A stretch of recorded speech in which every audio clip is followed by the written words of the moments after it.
All right, hello everybody. I'm Ian Gauthier. I'm presenting a little bit of work we did alongside the Gerrit, the kind of community lab in this last year on recommendation systems and kind of their testing and practice. So overall, the general kind of workflow for testing a recommendation system would be something of this nature, where you have a set of held aside historical data, which is the actual reviewers that performed the review on a given change, and then you would have your recommendation system suggest reviewers and compare those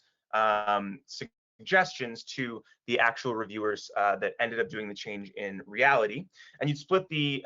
in order to kind of gauge how well your recommendation system did, you would split that into two categories. The first, quote unquote, correct reviews, which would be cases in which the suggested reviewer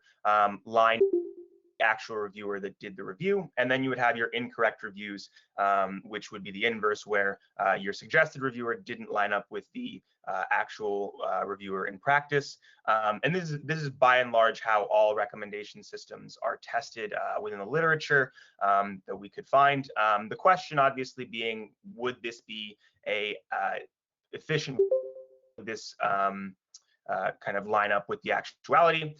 We can see two possible problems, and we wanted to address those in our research questions. The first being the possibility of an optimistic case where the actual reviewer that did the change was the suggested reviewer, but they were not well prepared to do the review for whatever reason. Their name lined up with, their name was put on the change, but they didn't actually feel they were the right person to do the review. Side is that a pessimistic possibility where even though a reviewer didn't end up doing a change, there may have been another reason why they didn't do a change, such as they didn't have enough time to review that change, that there were too many changes on their kind of to-do list. And so even though they didn't do a review, they were well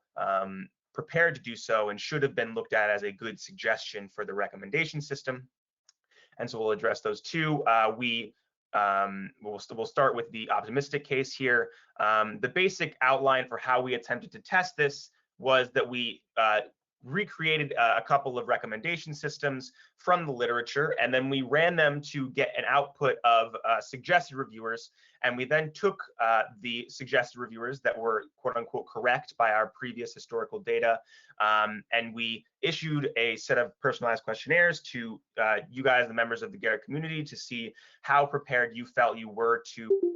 those changes when you did them. And then we got a set of comfort scores back, which was a scale of 1 to 5, with 5 being very comfortable performing a review and 1 being very uncomfortable, to see how often a reviewer that was assigned to a change and was recommended was not very well prepared. And what we that was generally not a very big problem in this case. As you can see, by and large, if a reviewer actually did the review that they were suggested for, they were very comfortable. An overwhelming majority chose 5 out of 5 comfortability for this situation, and as a result, we can kind of believe that that would be overall not a real issue here. And we did a set of follow-up interviews in order to try to figure out the reasoning behind this. And by and large, what you guys said was that reviewers take a large amount of the time that they're going to spend making sure that they're the right person to do that review. And that will lead to the fact that it will be very unlikely for a reviewer to accept a change if they don't feel that they're a good candidate for it. On the flip side, we have our pessimistic case, which we kind of went through in a very similar way. The only difference here is that we took, when we classified our suggestions, we took the quote unquote incorrect suggestions, the ones that didn't line up with the historical data, and we gave them a series of personalized questionnaires asking for that same 1 to 5 comfort score. And what we found here was much more interesting, which was to say that overall, the people who were not kind of quote unquote correct based on historical data, they didn't actually do the change, even though they were suggested to it by the recommendation system, still felt that they would have been very prepared to do the review had they been given the opportunity. Over 70% of those responding said that they would either be 4 or 5 out of 5 comfortable reviewing those changes, which is a vast majority saying that they would have been the correct person had they been given the chance, which is kind of at odds with the normal way of testing these systems, which is to say that that would have been an incorrect suggestion. And what we found in the interviews lined up with this was just to say that you guys said that by and large reviews take a lot of time to perform, and that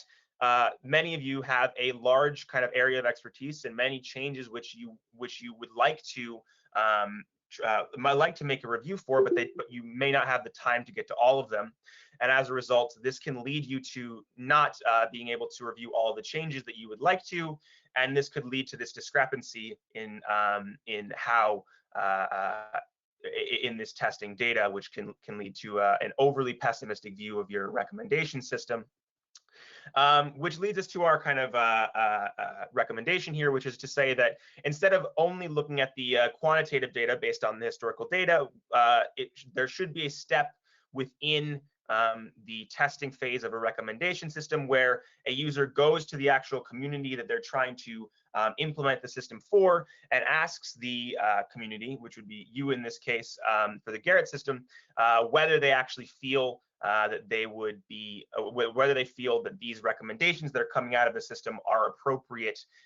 for a given, for a set of changes, and whether it kind of lines up with what they assume would be, or whether they feel would be good recommendations. So yeah, if you have any questions, please let me know.